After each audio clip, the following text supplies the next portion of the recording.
Welcome to this episode of Blended, Blessed, and Always a Mess. I'm Eric. And I'm Angie. We are married with a ton of kids. We have 6 kids total. He has 3 and I have 3.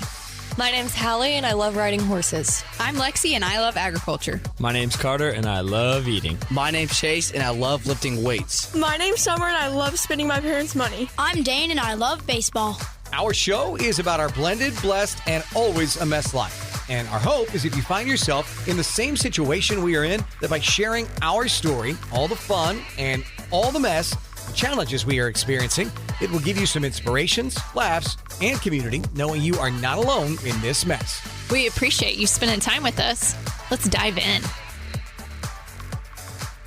This episode is brought to you by Sevens Boutique, an online shop created by 2 sisters, Angie and Jess, who believe you should walk boldly, dress divinely, and know your significance. At Sevens, you'll find easygoing pieces that are cozy, classy, and made to mix and match. Think relaxed pants, cozy sweaters, and lifestyle sets you'll want to live in. Every item is handpicked with purpose, so you can shop confidently, dress comfortably, and walk boldly.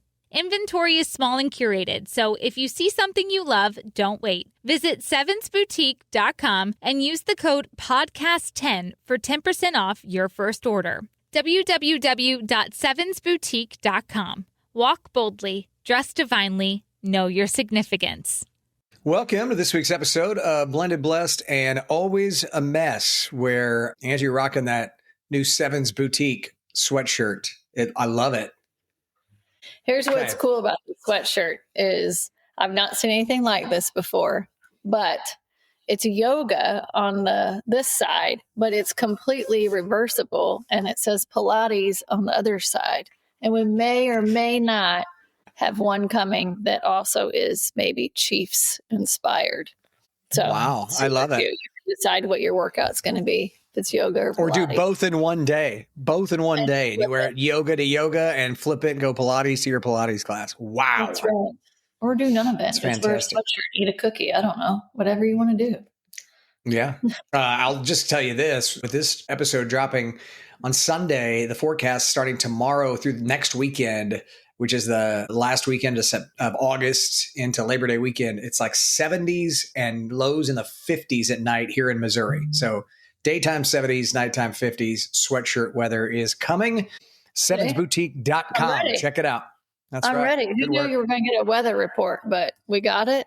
Now we're ready to dive in. Yeah, I am ready for fall. I am ready for fall. I love summertime. It's my favorite time, but I'm ready kind of for it to not be scorching hot. Maybe last weekend was summer soccer and being outside in 110 degree temps that maybe made me decide. I'm still not there. It's because fall means winter's coming, and that's why. I like fall, but I just know winter's coming, and I don't enjoy it. So there's that. Well, you want to talk about anything today that's top of mind? Well, we're going to talk about you this time. Yeah, we don't do that very often on this podcast, and I like to keep it that way. I don't know. Do I? Things to say? I tried. Yes. I put some effort in and I tried. I told Eric, because usually I'm the content, and he has been, probably every week you've had someone reach out to you about you choosing to not drink, choose this healthy lifestyle. And I'm like, you actually need to sit down and write out how you were able to do that. Because I think most people fundamentally know if they're making good choices or not. But I think it's the how. Like, people are interested in, like, how did you decide to do that? Like, what made you be able to commit to that for a year? And for one, walk that many miles too, on top of it. Like, it's this holistic thing. Because we've had this conversation where, you're counting to the miles, you're counting the days to when you hit a year mark for not drinking. But to me, it's like a lot more than that. It's all the things that you did surrounding that. Because I think if you pick one thing, then, okay, this is what I'm going to stop. That's great. But there's a lot more to it. And so anyway, I challenged him to write it out. What are those things that you would share with someone if someone asked you, how'd you do that? Yeah, I think it's helpful to do that because what I did may not work for everyone. And some of the 5 things I did may be very helpful for someone. And I would just start by saying that, for me, I did the first week or two go to a couple of AA meetings, and it wasn't for me. And I knew that I knew that was okay because it also wasn't for my friend Scotty years ago, and he's about 14 years sober now. But then for another one of my friends, he's very invested in it. And I went with him a couple of times, and it wasn't for me. But for many, AA has helped probably millions of people over the last 70 to 80 years. So if you feel like that would be the route to go, I highly encourage you to do that. So I would just start by saying that. Man, I don't always know where to start on this, other than I would say to you, before I stopped drinking, I had said on the podcast several months before that I probably needed to be healthier and try to cut back drinking. I had probably 2 weeks before I stopped, I'd had lunch with with our pastor, Dave. And I just said, I'm really unhappy. He asked what was going on. I said, I know I'm drinking too much. I had that conversation with my friend David, with my friend Bill, with several people who would listen, but nobody's telling you stop. And that's what you're like, okay, somebody's going to know. Well, everybody's got an excuse for me too. So I must be fine. And then I also knew that I could see a crash course coming in my life, right? If I was just going to say, what happened is that I could see a crash course that was coming. You're on the train tracks, and eventually the crash is coming, whether I get a DUI, whether I do something stupid. And we didn't need that in our life, going through the grief, the loss of a child. And it was very obvious to me, sometimes with words, but you really didn't have to say any words, that we were not as close as we had been. We were just different directions. You were living a healthy life. You were grieving one way. And my grief was just becoming numb it because I don't know how to deal with it anymore or what to do with it. So And we also have kids that need a strong dad. And there was one child in particular that I really knew I needed to show up well for. And so I was going to quit. I knew I was going to quit. I decided I'm done. And you had to have a why. And so what I always tell people is you have to, if you don't have a why, you won't do this. And I really do believe that. I mean, that was the fact for my friend Scotty almost 14 years ago. His was health. And he found a why in that. And I needed everybody's why will be different. But if you don't have a strong why, you will not stick to it. And I think knowing your why, finding your why applies to anything that you set out to do that's going to be challenging. There has to be a purpose. It has to be a reason for you to ultimately find that grit and determination to succeed. It's that Simon Sinek book of Finding Your Why, Know Your Why, whatever the title of that book is. Mm-hmm, mm-hmm. So I agree with you. I think that's the most important first step is what's fueling you, what's driving you to make this choice so that it's sustainable throughout the length of time that you're going to be focused on this. Yeah, no, I totally agree. And so I did ask Scotty right away, hey, what's something you use since AA wasn't for you? And there was an app that he downloaded. I think it was like $20 for the year. And I'm tight. So if I was going to download it, then I was invested. Okay. But it tells you every day, checks you in at 7 a.m. and then again at 9 o'clock that night. And it keeps track of your days of sobriety. But the first thing it does is ask you your why. And then that pops up for me every morning at 7 a.m. And so every morning, I read that as a reminder of why I'm choosing a healthy lifestyle. And so I typed it out on there. I asked everybody to type out your why on the app. And for me, it was, I want to keep my family. I want to build a strong marriage with my wife, have better physical health, and free myself from the mental strains that alcohol puts on me. And the truth of the matter is that over the course of time, and we'll get to this, is that you do get a lot more clarity when you're alcohol free. So I didn't know when I typed that how much freedom I would get that the mental strains of alcohol was putting on my subconscious, my everyday of am I being my best version of myself? And I wasn't, oftentimes. So I'd say that's really, really what it is. And here's what, for me, I knew that my mom and dad were both alcoholics. My sister had really struggled with alcoholism, and she's going on like 4 years sober now. But we've talked about this before. There's a reason after you lose a child, so many people get divorced. I mean, it is the hardest thing that a couple will go through. And somewhere along the way, I went from regularly drinking to regularly drinking. And there was this sadness inside from losing Hallie, a sadness from losing the version of you that I knew, the sadness of this crew never being the same. I was walking tonight and thinking about the fact that Saturday I have to MC out at the place that we got married. And every time I go out there now, it's so bittersweet because of how happy Hallie was that day. She may have been happier than you and I. Yeah. And so, in the process of that, I knew. And a couple of weeks before, I was walking with my friend David, and he's a former surgeon. And he said, I took this test. I know how I did on it. He goes, you should take this test to see your alcohol struggles. And it was very obvious based on how it ended that I had gone past where I needed to be in that. And that was a couple of weeks before. And so there are those tests on the internet, by the way, that you are not that hard to find, that you put in information and it'll tell you if you're doing all right or not. So, but with that, I was getting fatter, right? I was 20 to 25 pounds heavier than when we met. I was depressed often. And so I would drink to make the depression go away at night, but then you'd wake up the next morning and it was worse. And again, as you were dealing with your grief, I knew you were pulling away. I could just see that this journey was not going to go well. If somebody was going to fix it, I had to be the one to fix it because nobody else could fix it. And shoot, you didn't have the capacity for that, your own grief. Full transparency. When Eric told me that he felt like he had a problem when it quit drinking, I'm like, what are you even talking about?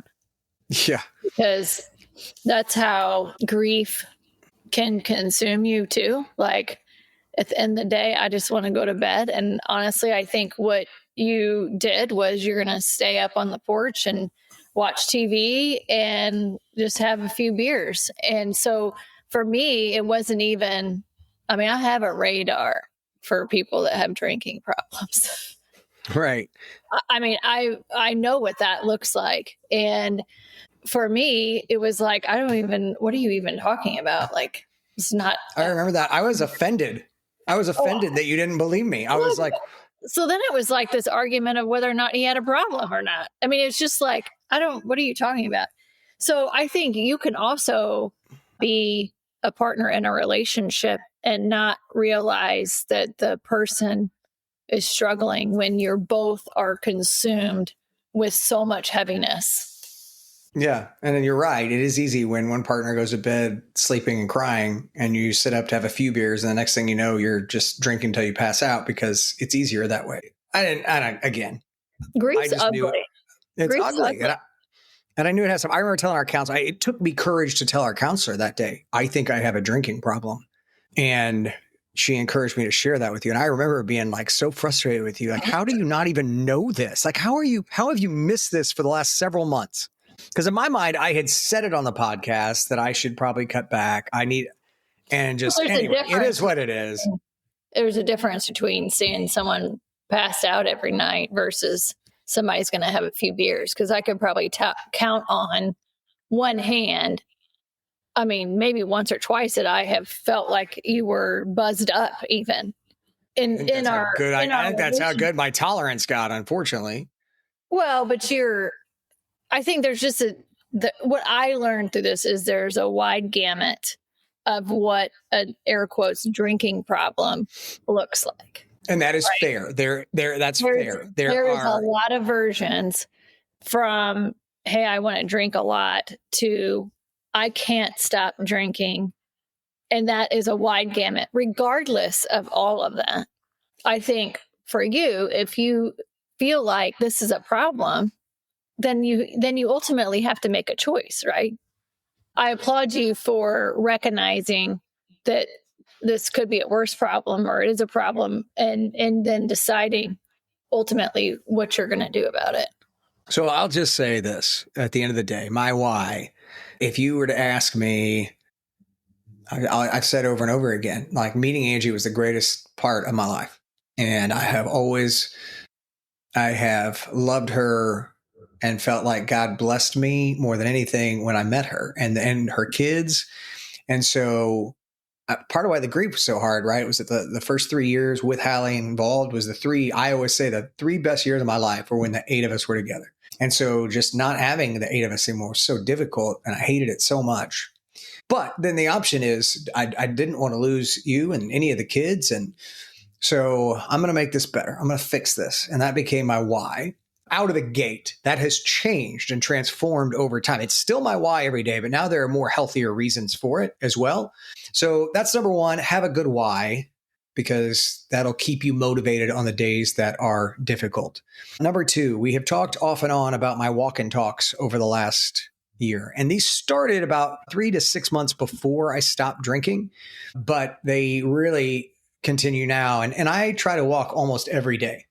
I can feel the tension in my body if I don't. I got home from work tonight. I did 4 miles. Got home last night, did 6.5 miles. At this point, I think I don't know what I did last August through December because I wasn't really tracking. I was just walking. I knew I needed to do something. But so far to date in August, since January 1, I'm around 550 miles on the year. And he's went through 3 pairs of Hokas. I just keep going. So I started walking and I didn't stop walking. And it's kind of, you feel like Forrest Gump sometimes. And then I just started running and just ran. But I started paying attention to when I was craving a beer, which usually happened by this point at the end of every workday. And so you'd be bored. And so the easy option was, instead of a beer, I'm going to start walking when I get home. And so what happens is when you're sitting at home bored on a Saturday afternoon, you're like, well, I have nothing to do. I'll have a couple beers. I just start walking. And what you also learn about cravings is typically they only last, this is research, they only last about 15 minutes. And so you walk for 15 minutes, usually you have surfed the craving. You've ridden the wave and now that's passed. And then you feel better. And so, the first 7, 14, 21 days, the cravings were pretty good. I would say they were there. And now they're not too bad. I was thinking today, I really don't miss having a bunch of beer in my life. And I sure don't miss the way you felt after the fact. But I walk all the time because I know in my mind that that's the healthy thing for me to do. It's such a great point, because I think anytime you go through something that's traumatic, that's a loss, that it is changing your entire dynamic of home life, whether that's a divorce or loss or like a death or job loss, whatever. Like, I think that uprooting what your normal relationship is like, obviously losing Hallie, and then I'm dead on the inside. I mean, I've said it a million times, but there is a part of me that died and it's never coming back. And so for you, here we had this like great family dynamic, and it went to absolutely nothing, to where I am, like you said, every night crying myself to sleep. There's this filler. Like, what do I do? How do I fill that gap? And I think it happens to a lot of people and they don't even realize it. And so another just great example of paying attention to what you're filling that void with. And what I have seen you transition to is you are filling every void with walking.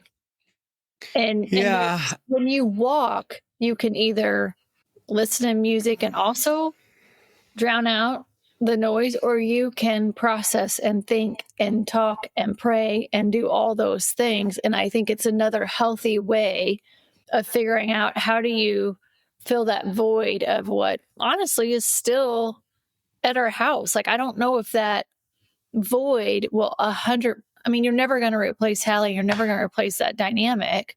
And I mean, we're 2.5 years in, and it's still a massive struggle for me every day. And so that void for you is still there. And so again, it's like, kudos to you for evolving and trying to figure out, how do you replace that void, that hole, with something that's healthy. Well, so that's what I realized right away into the walking is that, okay, shit, now I have to feel all these feelings. There were a lot of tearful walks right out of the gate because, oh shit, now I'm sober and I'm thinking through all the thoughts, all the ways that I miss Hallie, all the ways I miss you, all the ways I miss our family, and having to process those and what that may or may not look like in the future. And so my walks, I utilize them different ways. I have the walks that I do with other Christian men, and I try to do those every 1 to 2 weeks. It's usually more like every 2 weeks. It's hard to schedule, but the more often I do them, the better it is. And so those were good, right? Just a couple of guys walking shoulder to shoulder, talking about the things they have going on in their lives. And then I also started using them to pray and then listen to like self-help podcasts.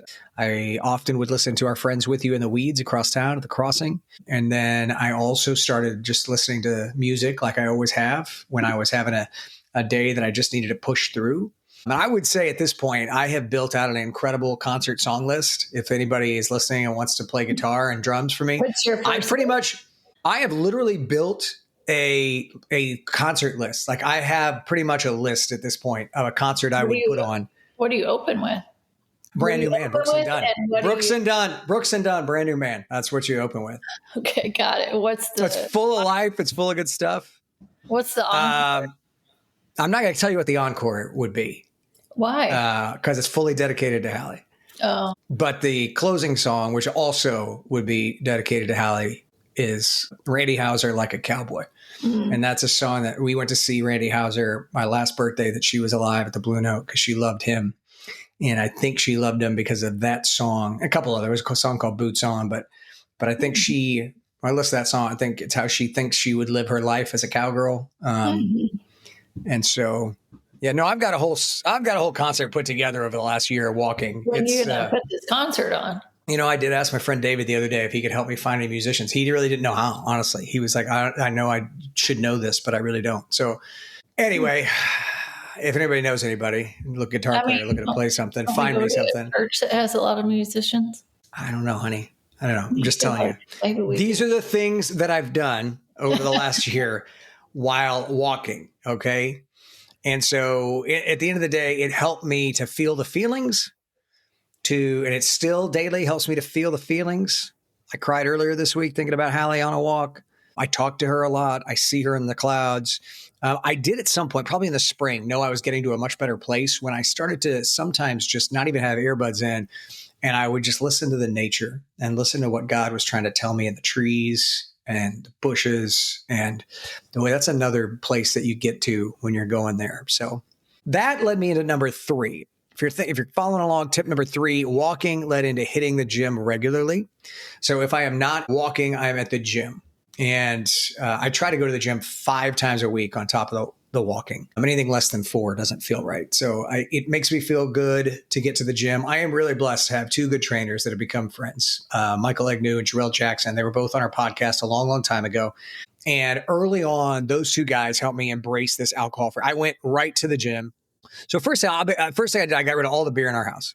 Because if I was drinking beer. I only drank like tequila if I was having a margarita at a Mexican restaurant. So I didn't have to worry about the hard alcohol or anything like that. I was a beer guy.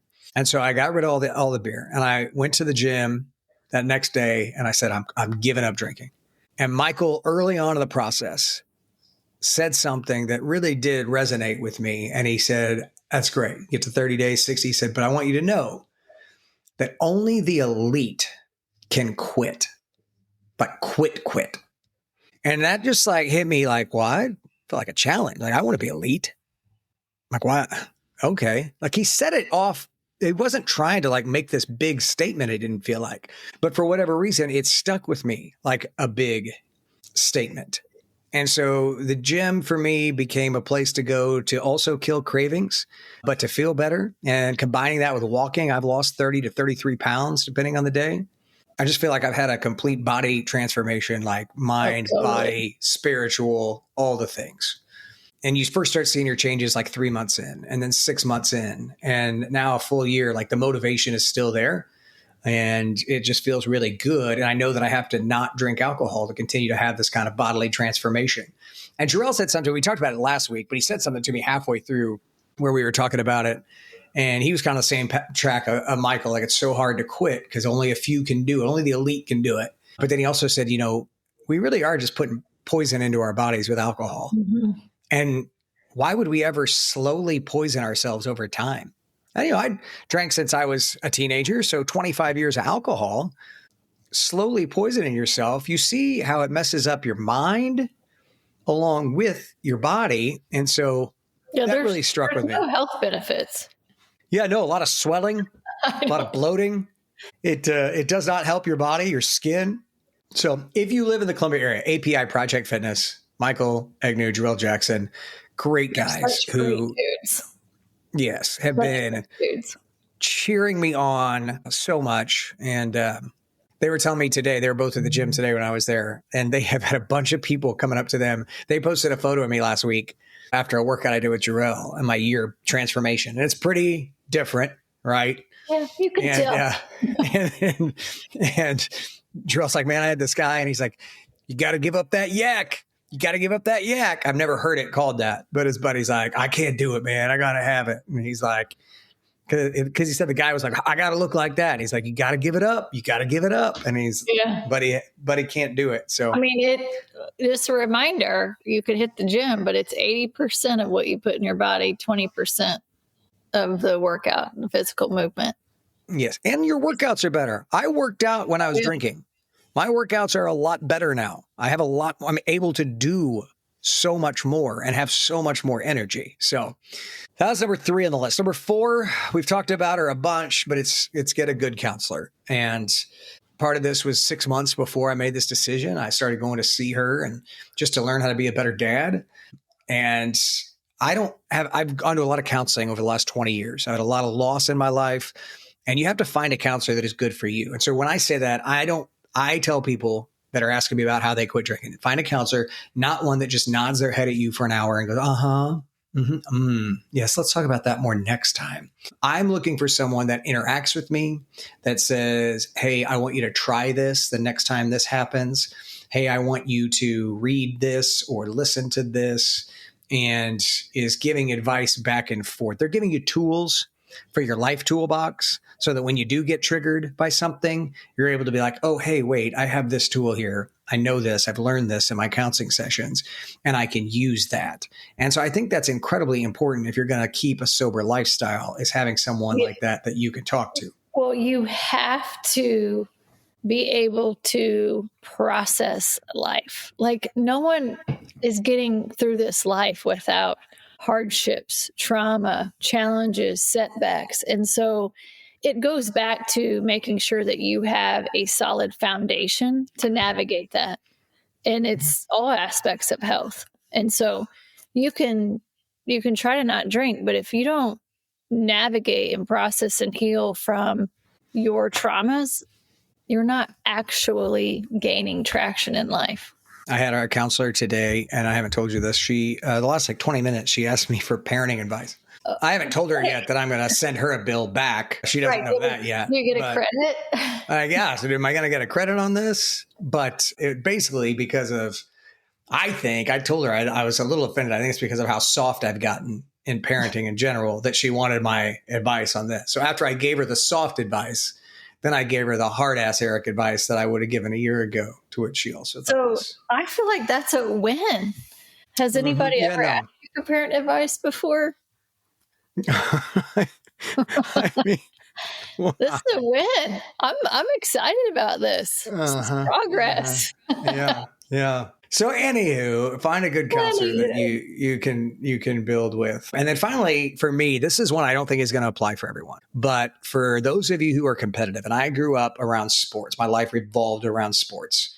I loved competing. And it always lit a fire in me that made me want to succeed and be the best. I had a couple of different things happen, a couple areas that happened for me. It's not going to work for everybody because not everybody likes competition. But for me, it was a big deal. The main one I didn't even put on here, but I don't know if you remember saying this to me. It cut me as hard as anything you've ever said to me. And you said that you wanted a partner that brought value to your life. And so to feel like I didn't do that was about the worst thing I could hear. And so I was for damn sure going to bring more value to your life than you had ever seen. And so there was a driving force over the last year to make sure that you felt like there was daily value in your life that I was bringing, because your life is hard enough. And so I was going to show up and bring that value, because that just hurt. And competitively, I'm not someone that's going to lose in a scenario where I know how to win the game. And if there was one thing I knew how to do, it was show up. Now, I knew it was going to take a lot of work out of the gate, but I was going to show up. Then that went into Agnew saying, only the elite can do this. And I liked that. I liked the idea of being the best version I'd ever been of myself in my entire life. Because I look at the end of the day and I'm about 8-ish years away from when my dad fell over dead. And so if I want to walk my daughters down the aisle, if I want to show up well for all my kids, then I don't want to be dead when they're in their 20s. And so it made me want to be elite. So had that. And then, as I mentioned earlier, I am very proud of my sister who got sober almost 4 years ago. She really needed that at that point in her life. But at the end of the day, I also had this belief that there was absolutely nothing that she could do in life that I could not do and do it better. And so there was if she can, anything you can do, I can do better mentality in that regard. I say that jokingly in the sense of I'm really proud of her. I'm glad that she's done that for herself. But I also felt like, well, shit, if she can do this, I have to be able to do that as well. Yeah, I mean, that's the thing. I'll add on to what you just said on that last point. So we were definitely struggling big time in our marriage, in our relationship, when Aric decided to make choices. And I think from my lens, what I want to share to our listeners, because a lot of them are female listeners, is like, you have to set healthy boundaries in life. And as much as I love our crew, love our family, and everything that we have created, I was at the bottom of the freaking barrel. Some days I still feel like I am. And it was at a point in time when I told him that I felt like I was constantly having to deal with extra things coming at me. And you have to, for the sake of your own sanity and my own health, is to set boundaries with even when it's someone that you love and care about, of like, this is what I need. Like, I need you to show up in this way and not feel like I'm getting more piled on me. I can't take more. I can't handle more.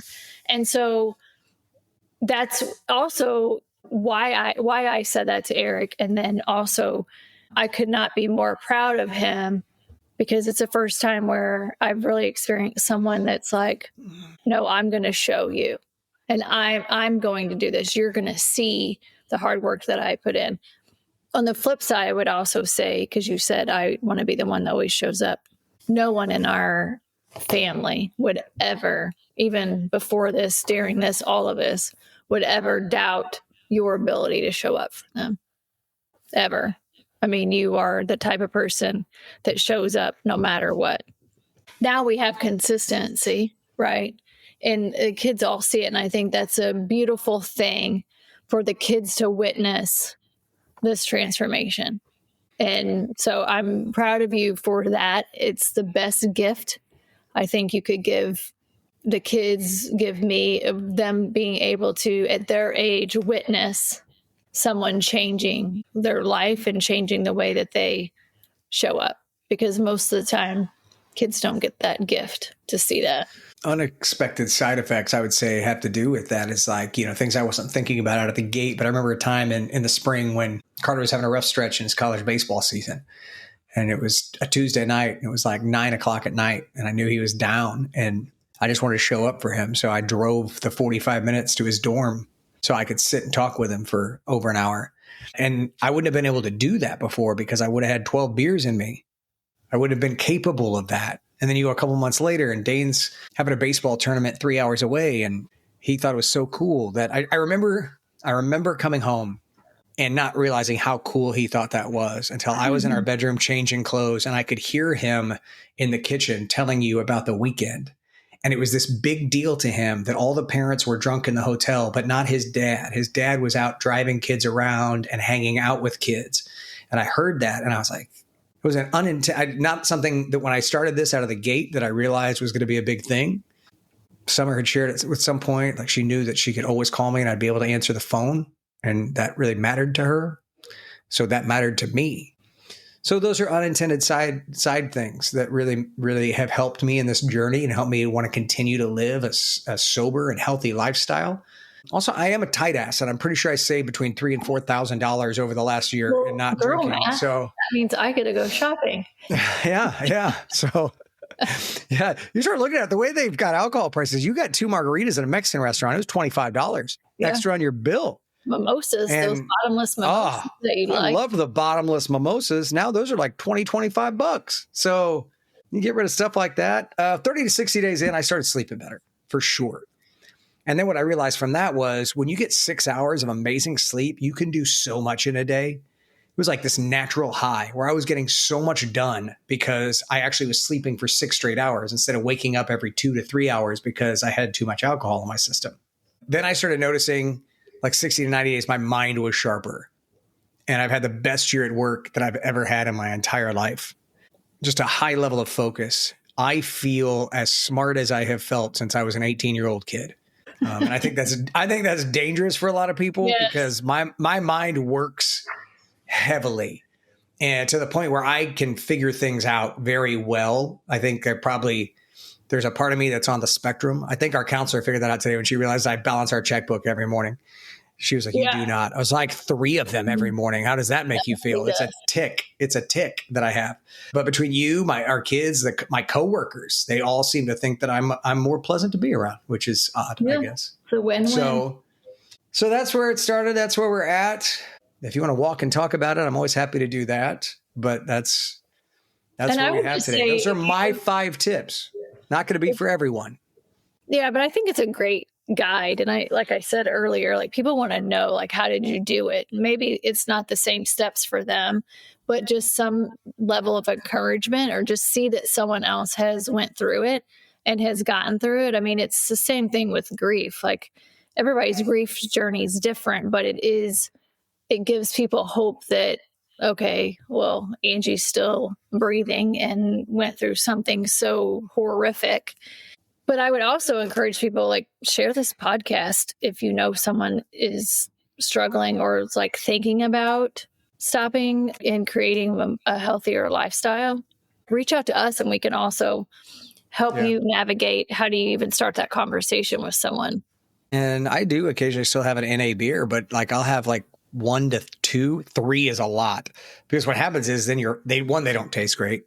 There's only 1 I actually really like. And then after that, you have 2 or 3 and you're like, well, I'm full. Why would I drink any more of that? That's dumb.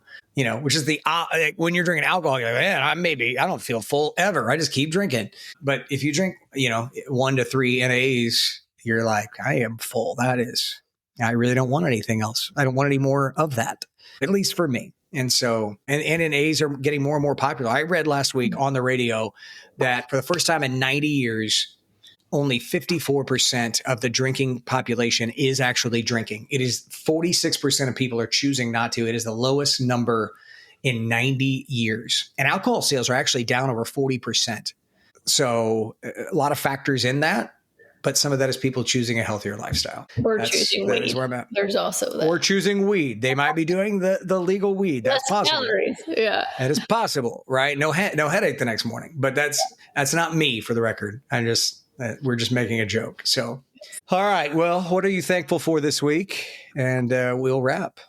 I'm just want to say I'm proud of you for your journey, and a year's a long time to stick with something. And I think everybody around you can see the change in you. So just grateful for you and all of your grit and determination and your competitiveness. to be the elite. Well, thank you. I would just say I'm grateful for some of my friends who have been on the journey for sure. I don't want to name all of them because I'm sure they don't all want to know, but I would say my friend David, who has been on this journey with me since the very beginning, and he has struggled with alcohol since he was a teenager. And this weekend, he is celebrating 6 months sober. So I'm super excited for him. He decided to hop on the journey halfway through mine, and now we do it together a lot. And so that's been great. And my friend Joe's right now over 100 days sober as well. So I'm excited for him. So yeah, it's a real thing. And when you're lifting each other up, cheering each other on, it's awesome. So I am grateful for that. Thank you for all of you for your support and words of encouragement. Ange, thanks for seeing me through the journey. And I'm still a big fan of yours. So, guys, thank you for listening this week. Hope you have a blessed and wonderful week. God bless. Thank you for listening to Blended Blessed and Always a Mess. Follow us on Facebook, Instagram, and at blendedblessedalwaysamess.com. Reach out to us on any of our social channels. We would love to hear from you. Have a great week.